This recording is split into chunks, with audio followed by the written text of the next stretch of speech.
Okay, what's your full name? Joe Staten Cooper. Joe, where are you from? Asheville, but my dad moved here when I was 4 years old and opened the garage. And this is in Brevard, North Carolina. Yep, Brevard, North Carolina. He was an auto mechanic. He was in World War I. Really? He was in World War One. And how old are you today? How old are you? 99 years old. 99, 4 months I'll be 100. July, right? So, do you remember where you were when the Japanese attacked Pearl Harbor? Yes. I was on Camp Strauss. And immediately after that, I joined the Navy. What made you choose the Navy out of all the branches? I was too young. They wouldn't take me in the Marine Corps. They said, go home and we don't take kids in here and grow up. And so you thought the Navy would be best? The Navy said, we'll take you and feed you bananas and milk. Bananas and milk. 5'6" and 110 pounds. So they took me. Did you have other siblings? Did you have brothers or sisters? I had two brothers. They was in the Navy. One worked in the shipyard in 44. He went in the Navy. And I had a brother went in June. He went in the Navy. My oldest brother. Were you guys poor growing up? Did your dad have money? Did your dad make good money, or would you say you grew up poor? We grew up poor. Mm-hmm. And how many meals were you eating a day at home? Were you eating 3 meals a day? Yeah, we were eating 3 meals a day, but it was mostly beans. Mostly beans? Cornbread and buttermilk. So when you were in the Navy, you were getting all kinds of food. Oh yeah, they fed us good, the Navy did. And where did you go to basic training? Norfolk, Virginia. I was in platoon 361. I still remember that platoon. Now, what did your dad do in World War I? Was he an infantryman? Was he? He was an engineer in World War I. That's where he learned his trade. And was he a good dad? Oh yes, he was a metalsmith. He could make knives, swords.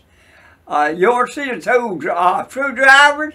He made all kinds of stuff. He could make. And what was your job in the Navy? What did you end up becoming? I worked up as a gunner's mate. I went to Iowa, across from Pearl Harbor, and they had a gunnery school over there. And we shot up. I had to learn the ammunition first, how to handle ammunition, and then we learned about the guns, 50 caliber all the way up. We shot at sea at drone airplanes. And so you were shooting the 50 caliber and what else? Yeah, 75 they had at World War I. That's called a French gun. Then was 5-inch, 38s. Then was 8-inch, the highest we'd done. So they had 16-inch out there firing, but I never did get to fire one of them. So you were firing the 75 millimeter. Yeah. The 60 millimeter.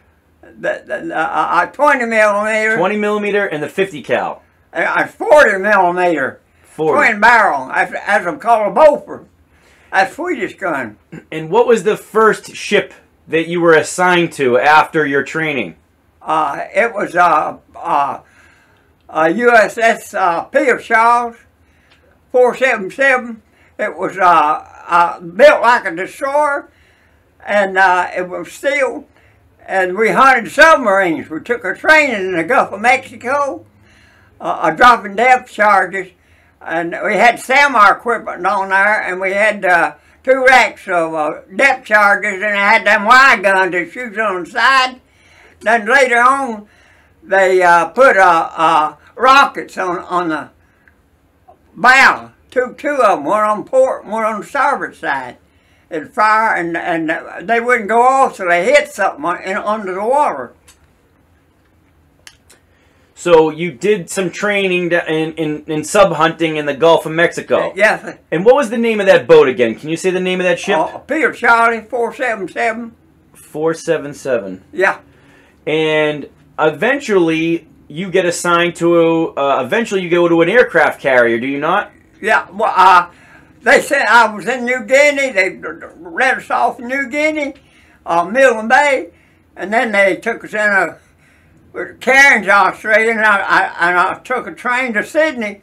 And then I went on to Mount Vernon. It was the USS George Washington before it was converted to the Navy. And they named it Mount Vernon. And I went from to San Francisco and assigned to that USS Omaney Bay CDE 79. That was one of the Kaiser carriers. I met him doing the commission papers they give us. I was a plank owner on it. So you were a plank owner of the USS Omaney Bay? Yeah, 2 ships. Wow. Peter Charlie. So you're one of the first crew on this ship after it's commissioned in San Francisco? Yeah, I was a plank owner on it.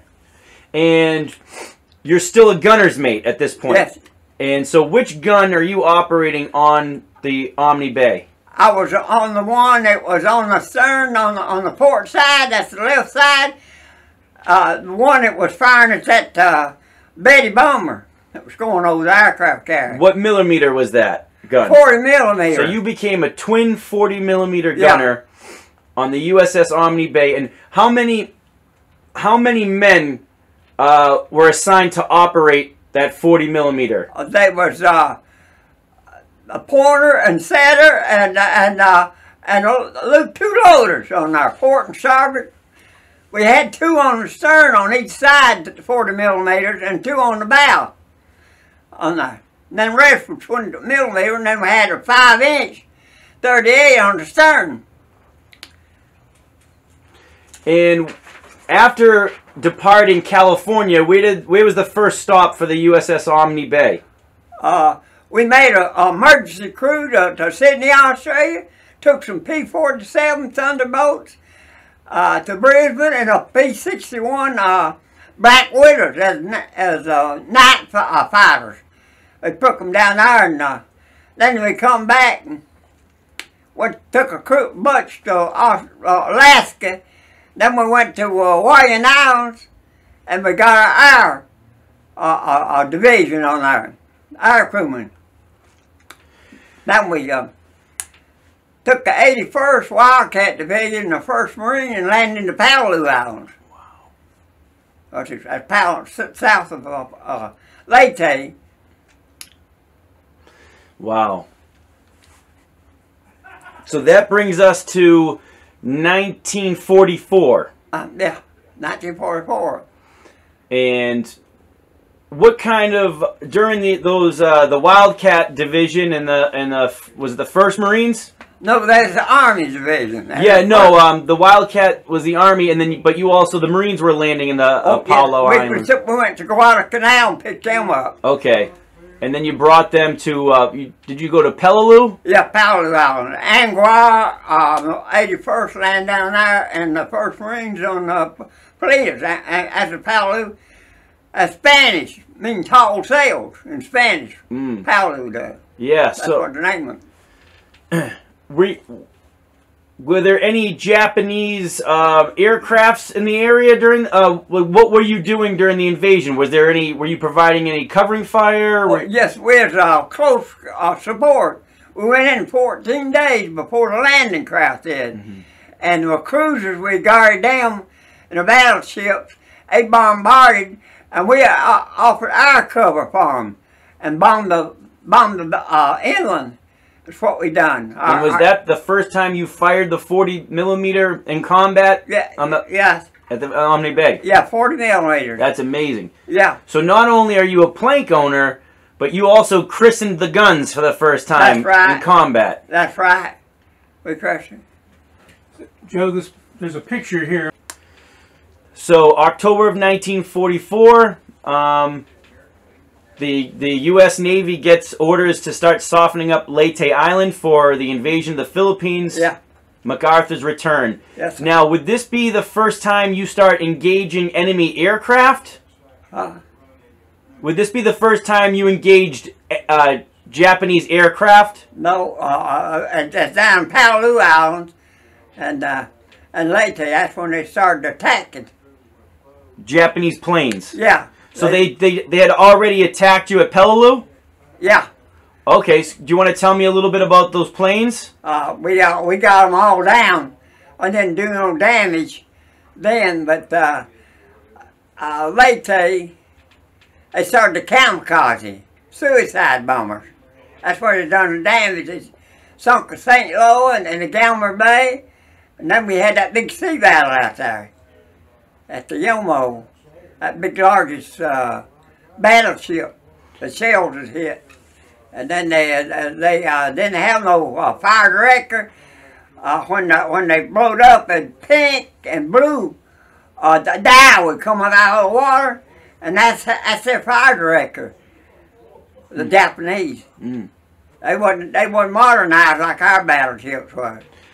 So, you guys eliminated all aircraft at Peleliu. Yeah. None of them touched you. But the first time the Japanese implemented kamikazes was really the Battle of the Philippine Sea. That's right. And how did you know? Were you able to tell the difference between what was a kamikaze and what was a bomber? Or we couldn't tell.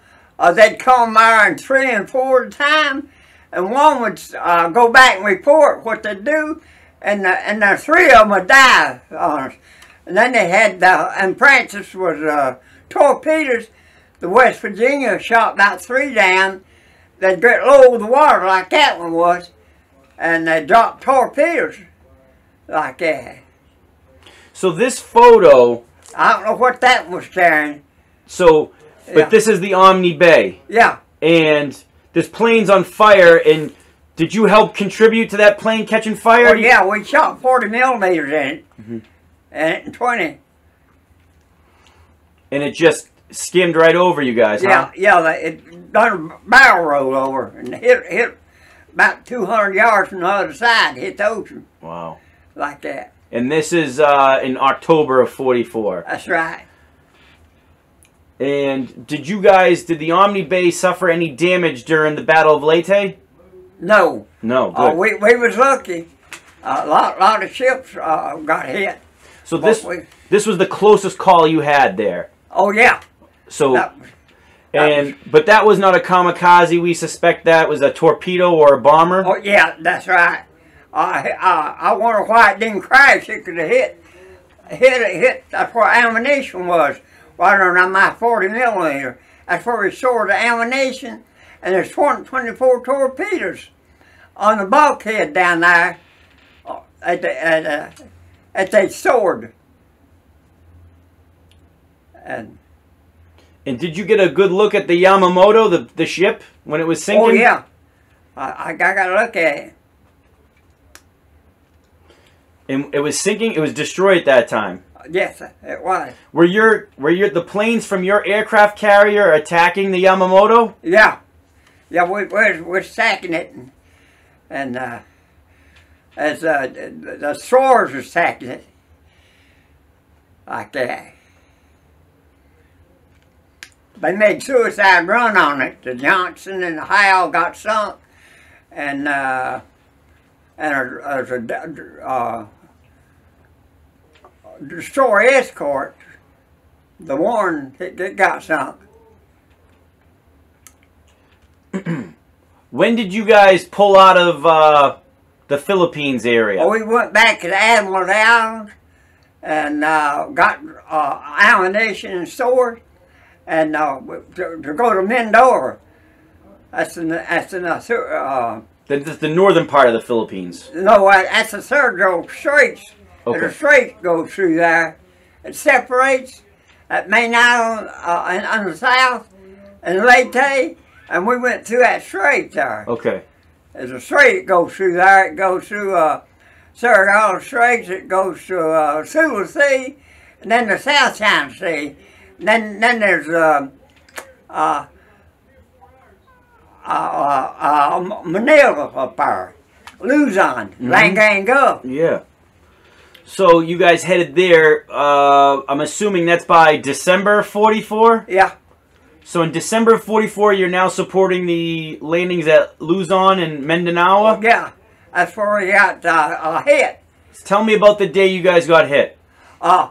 We was when I'd launch planes to look for submarines, and so we changed the position with another aircraft carrier, and my motors was running on the thing, and out of the sun we just eat that night eating, and the sun was going down, and here come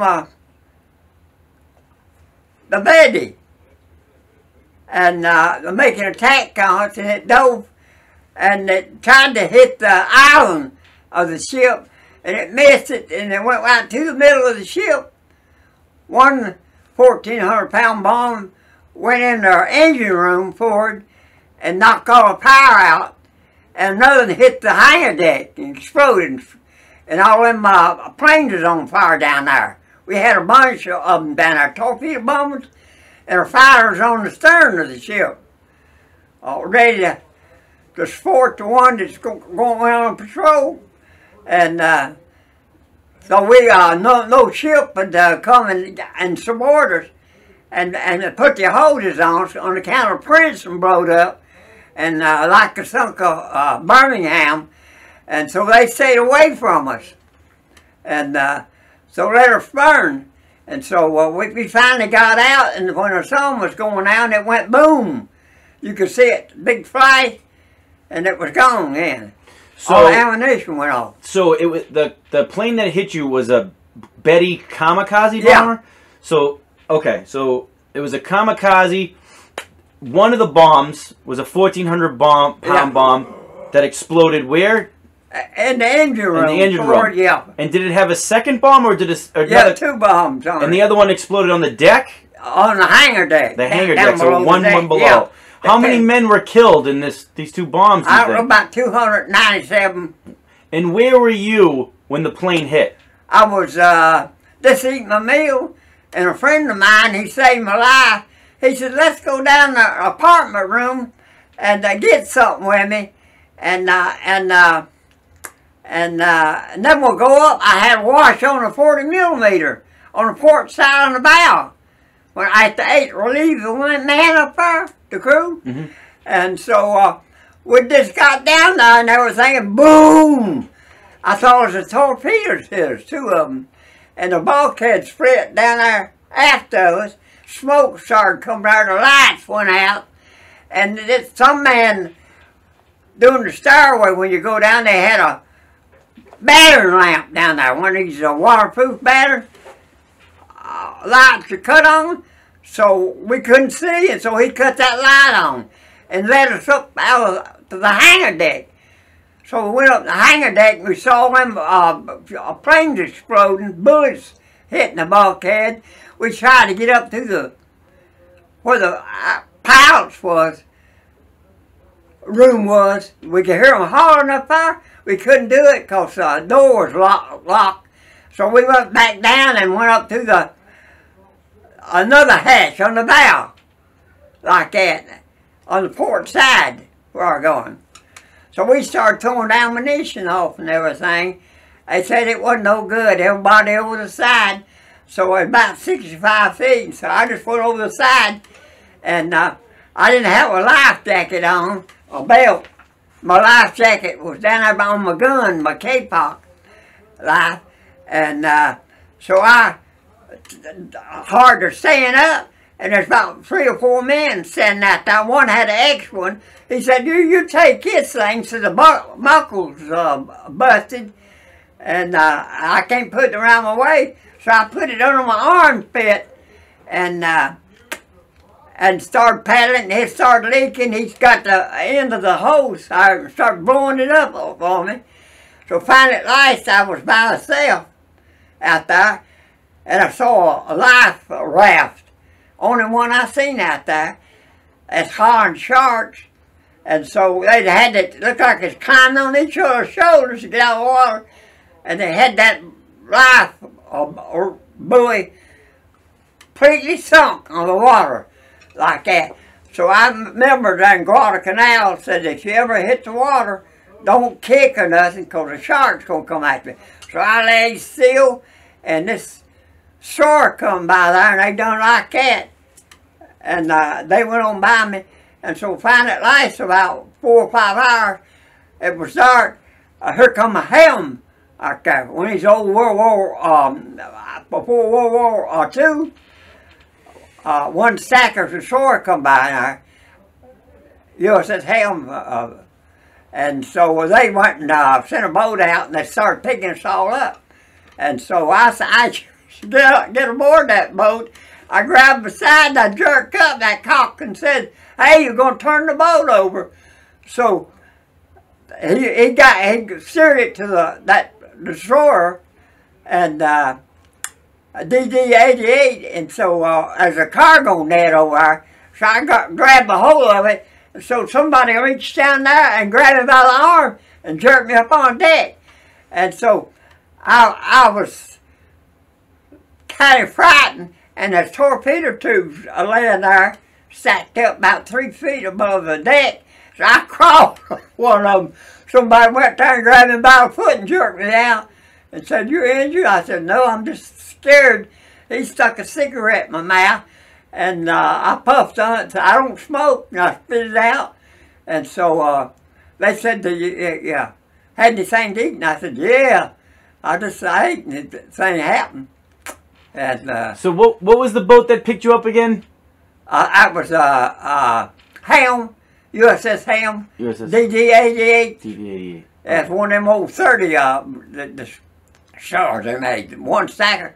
But that was the boat that pulled you out of the water, or yeah, that was the boat you ended up on? Yeah.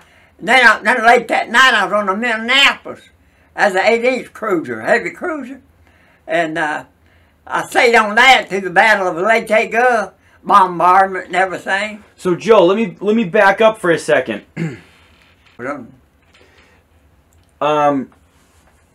Was there a command given to abandon ship? Well, I didn't hear nothing, but we just passed the word to us.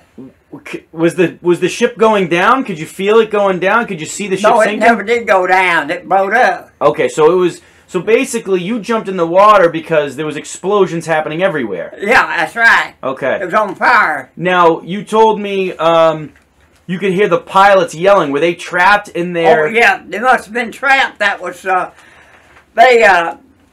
that's where the ready room was. They gave them instructions before they took off in the planes. And there's about 30-some was in there, you know. Do you know if they ever got out? I don't know. We lost a lot of them. How many men were killed that day? That day total, do you know? You said maybe... I don't know. There's a lot of them went down. There's a lot of them went down with the ship. Wow. But it was only one single Betty with 2 1,400-pound bombs. That's right, done all that, yeah. Holy cannoli. When you were running around, at first you were trying to throw the ammunition off the ship to stop the explosion. Yeah. Were there dead bodies laying around? Were there injured men? I saw one man with his leg off. I couldn't help him. And one, he was an officer. He had a hole in his throat and blood was gushing out. He must have got hit in the throat like that. He was running like that, hollering like that. And it was on fire down the handling room, and underneath the flight deck, the hangar deck. I couldn't see like that, and I was so scared on account of all that bullets going off. And so I didn't look to see if there's anybody dead or wounded there like that. I wasn't paying no attention. The only thing I was playing, trying to get out of there quick as I could. Because I know that we had a lot of ammunition on that ship, and we had gasoline, thousands of gallons. And I had heard about other ships exploding, and I said, I better get off. I said to myself, I better get off here quick before it blows up. And which side? And where did you jump from? A port bow. I was on the port bow where I jumped. The port bow. Yeah. How long was the distance before you hit the water? About 65 feet. 65 yeah. feet. I wasn't scared of the height. I just wanted to get off of there in the water. Mm. So everybody was jumping. Yeah. And then in the water, I got scared of sharks. It's hollering. That's where the panic. People was hollering, shark, shark. And that's where I didn't want to get pulled on because I was in Guadalcanal, saw all them ships down there sinking. And them battles down there, I was in Guadalcanal 6 months down there in the Battle of Guadalcanal. In that first ship. I didn't want to get pulled under by a shark and ate up like that. And so I laid still. So a lot of people got pulled under in Guadalcanal by the shark? Oh yeah, oh yeah. I seen we sunk a submarine down that first ship. And the crew of the submarine jumped out. And first thing you know, they swung their hands up a hollering, they're going under down there on Guadalcanal. We got our first submarine down there. And you sunk a submarine? Yeah, our first ship sunk a submarine. On the Omaney Bay you did that? Yeah, it sent a torpedo and 5 feet missed our bow. I was up on the bow with that gun, main gun, and I hollered, hey, torpedo. We saw this periscope with that torpedo it hit AKA 9 as a cargo ship, hit it in the stern. That Japanese submarine shot that. Oh, that torpedo went. Well, and I could see it. What did you guys do? Throw depth charges? I was on the bow, and I went back because of that big gun back there at 75, and I started running back, and so oil slicks started coming up. We started tracing it, and so we shot it, and when it come up, and then it went down, them men was in the water. So we got one life jacket, and they said destroy that thing, made in Brooklyn Navy Yard for the Imperial Japanese Navy. They said we can't take that back. Make people mad showing it. That we made stuff for them before the war.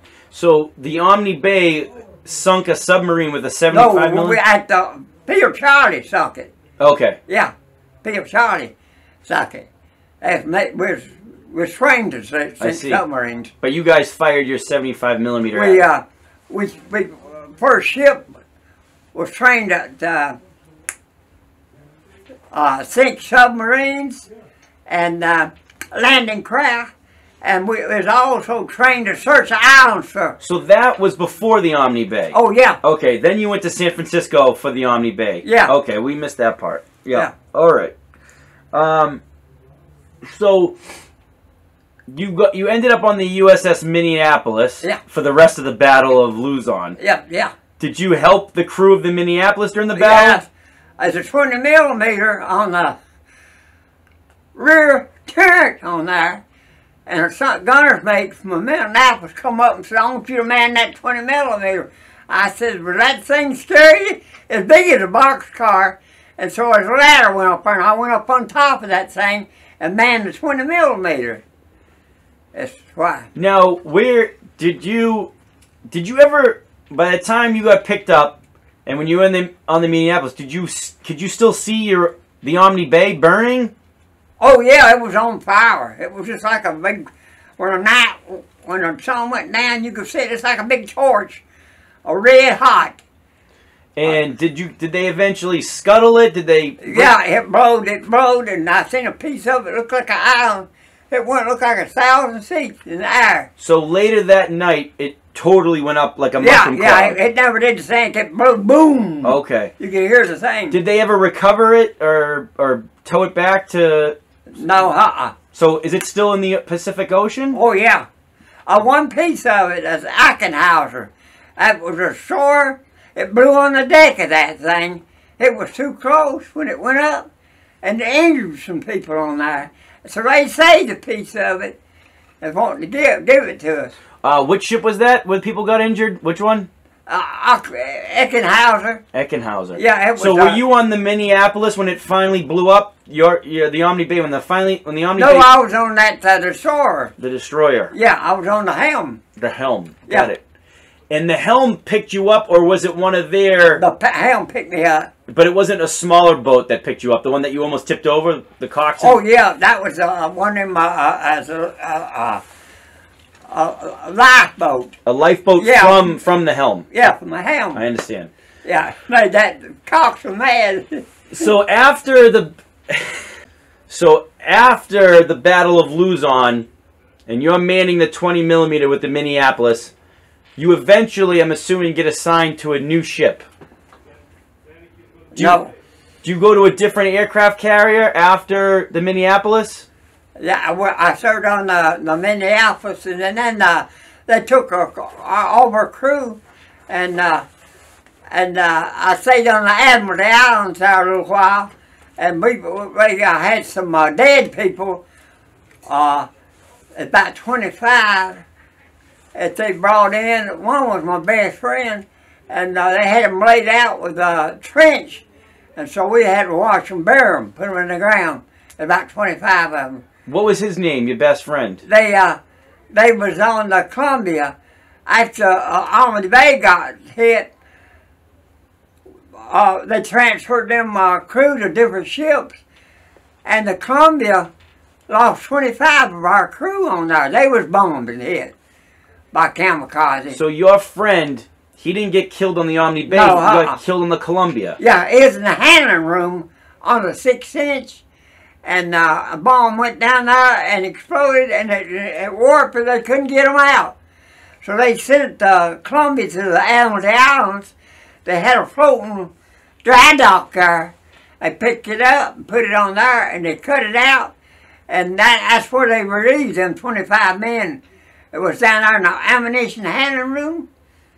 It was trapped down there, and that's where they took them out, and on the little hill out there. So the last time you saw your friend alive was on the Omaney Bay? Yeah, that's right. Do you remember his name? Joe Cooper. He was a Polish, and we'd play cards together. Joe Kushavar? Yeah, Cooper. Where's he buried? Is he buried in Hawaii?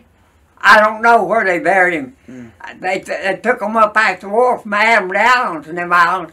I think he probably sent Hawaiian Islands, a punch bowl. Yeah. Cemetery there. So you were there when they cut open the ammunition room? No. No. I was on the. I went to the grave. They had us go to honor guard. Sure. Yeah, honor guard there. And that was in the Admiralty Islands? Yeah, Admiralty. Mainers.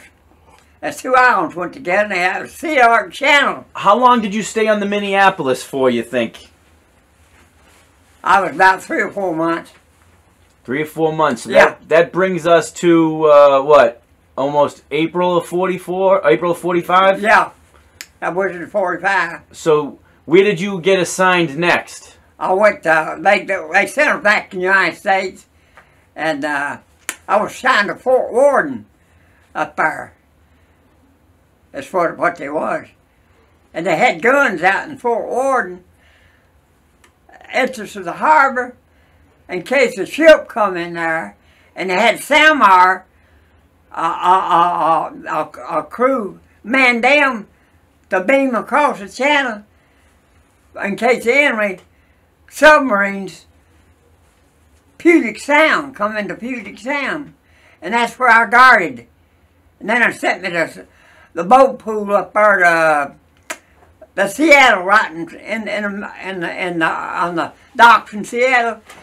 And I went and I had to pump water. I had hundreds of landing craft. And the officer said, it's ready to check them boats, see if they're leaking water.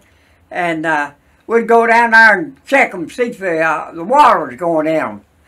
And landing craft, they had hundreds of them things. But did you get assigned to another aircraft carrier? No, okay, some crew did, but I didn't. Did you make it back out to sea again? No, I never did go to sea. Okay, someone said that you got hit by another kamikaze on another boat. Okay, it's not true. Okay. I didn't. So that was the end of the war for you. Oh yeah, that was it. I got discharged in 45. And then your hat you're wearing says Korea on it. So yeah. Did you enlist in the Army? Yeah. I started, I said, I'm going to try the Army. I couldn't find no work around here much. And so I went to Germany. You couldn't find work in where? Brevard? Yeah. Okay. I went to Germany. So you enlisted in the Army. Yeah, I was reading about this. Why didn't you want to go back in the Navy? I got tired of that sailing. So when I was in the Army, I wish I was back in the Navy like that. But too late then. And so did you go in as a private in the Army? Were you a private? No, No, I was a corporal. Good. And then I made sergeant. And then and what unit were you you didn't have to go to basic training, did you?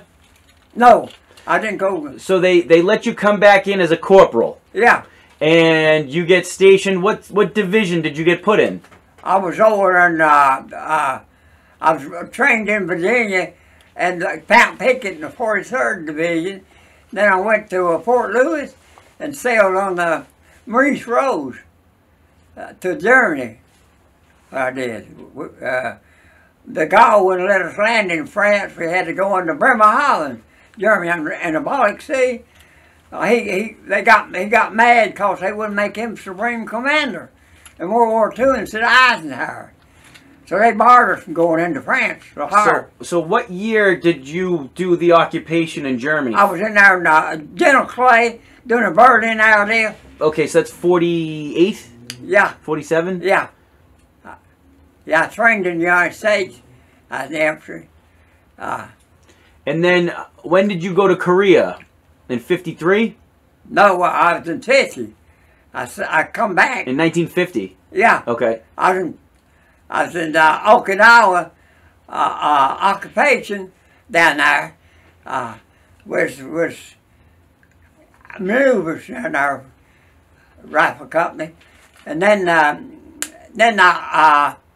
they wanted replacements in Korea. People wouldn't want to send them over on Christmas time. And so I went up, and General Beatler, company commander, he's a commanding officer in Okinawa, General Beatler. And so I said, sir, I'd like to enlist and go to Korea. He said, you got to enlist as an infantryman, a rifleman, the 8th Army. I said, yeah, that's what I want. And maybe I can see somebody's life over. And so they sent in orders for me, and they had to see if I was critical to my position in Okinawa first. And then the order come back, this enlisted man, I still got him at home, is not critical that in Okinawa. It is up to him and duty and good for the Army that he be signed a rifleman in Korea. And the Korean War the Korean War had started, obviously. Yeah, proved. So they sent me to Japan and Camp Drake, that's a little ways from Tokyo. The first cavalry already left and went in Korea.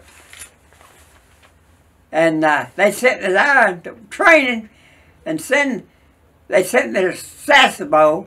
That's where the 24th was. That's where you jump off to go to Busan. And then I went into Busan, there's a whole bunch of us on landing craft went over there. So I got in an outfit, and I had been about a few weeks. So company here come a major out in the field. He said, hey, I had your paper said you was a volunteer to go to Korea. He said, what kind of grudge you got against these people? I said, sir, I ain't got no grudge. I'm fighting for Freedom Corps fellowship. He said, I don't know nothing about that. So he left, and so the company commander called me up, and he said, hey, do you know you turned combat on us? And he said, you're ordered, you're in the wrong company. Your order said you're in going to the infantry. And so it was a grave registration company, a morgue company where I was in that, engineer morgue company. And so then I didn't know it, but I looked at my papers and I was signed to the 7th Infantry Division. They just lost about all their divisions up there in the Chosin. And so they was building it up. And so they took me and put me in there. And I was in the 7th Recon Battalion, eyes and ears of the division. You go out and search and find, but you don't engage in combat unless they attack you. That's what you do, is a recon. And so you weren't in the invasion of Pusan, you came after that? Yeah. Okay. That's right. And you got there by landing craft, and you are now a replacement after the Battle of the Chosin Reservoir. Yeah, after that. So is it winter time now by the time you joined the 7th Division? Oh, yeah. And I joined the 7th. They put me in recon like that. And that's where I stayed in there. And my time. And we went up to Heartbreak Ridge and Punch Bowl. That's an old volcano like that. And sunk. And then patrolled up there. And then we went to Toonsham, the Iron Triangle. That's where Sniper Ridge and Jane Russell and Pikes Peak was. There's outposts up there, and Charlie Outpost, and there's Pittsburgh Outpost. And we manned them outposts up there. In front of the Chinese, it's Papasan Mountain, 1062. They call it Papasan because it's big. And we stayed up there, I think about, I forget how many months we stayed up there. And they sent us to training, throwing grenades, shooting rifles and everything. I said, man, I said to myself, what's going on? I said, here we're going back to training again. And then we loaded up, we ate crisps, it's Christmas. And then about 1 o'clock in the morning, they loaded us up, blackout trucks. Mine didn't have a cover, snowing, blowing. Oh, it's cold. And officer gave me a fifth of liquor. I drank it like a Coca-Cola. Didn't have no effect on me, it's cold. So we started going up. I didn't know where they was going. And so I think it was leaving 25th Division was going on Chosin Valley. That's what was going. That's Drake and Erie and Port Shop and Queen Jack outpost up there. So we had to man them outposts. And so the Chinese, they dug in the reverse side of the mountain. They said their tunnels are so deep they could hold hundreds in there. We didn't have nothing like that little bunker dug in the side of the mountain with a few logs over top of it. That's all protection we had like that. And I stayed there. And finally I got orders to go back. I called up the company. They said, okay, I want you to pin this stripe on you, and if I see you again, I'm going to take it off. You don't have a pin. So you're going back to the United States. So Joe, we missed the part where what did you see? What did you see? Did you have combat with the Koreans? Oh yeah. Oh, so what was the worst? Oh, we had to go on patrols, ice. Oh, at night time. Were there any? I always hear stories. There's waves of Chinese soldiers. We had an interpreter with us, and we had to go on patrols at night time, combat patrols and everything. One of Charlie Outpost, they took it to Chinese. We had to go and take it back, the Chinese. And I was on patrolling around the area and outpost. And so they said, load them more ammunition. They're going up in the we're going to take Charlie Outpost back. I got it in my records. So we went and had to take that thing back. Were the Chinese good fighters? Oh yeah, that's good to fighters. They just wear tennis shoes. They're good to sneak up on you. Did you guys capture any prisoners taking Charlie Outpost? Oh yeah, we had